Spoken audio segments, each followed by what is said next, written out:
Hey, what's going on, guys? Today we're looking at a Mercedes E300 key fob. This is a 2018, and we're going to be replacing the battery in this guy right here.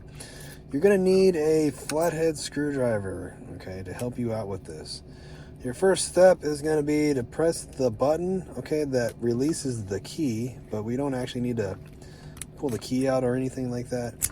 But we do need to press the button down, and you're going to get your flathead screwdriver, and you just need to gently just pry a little bit on this black case on the back, okay, and see how it just kind of popped right off, and it will release this cover. All right, once you get the cover off, the battery is actually located in this little compartment we have here. We're going to use the flathead screwdriver and just pry it a little bit, and it will come right out. Like, I'll show you a good angle of that. It will come right out, and this is what holds the battery. So if we look,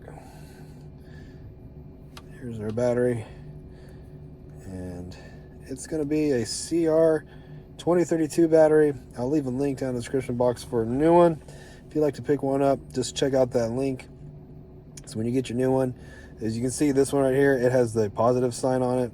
We're going to have that facing down in this thing, and then we just snap it right back into the remote, and then put the cover back on, and you're all done. It's pretty much how you replace the battery in an E300 2018. If the video was helpful, do me a favor, hit the thumbs up button, and please subscribe, and I'll catch you guys in the next one.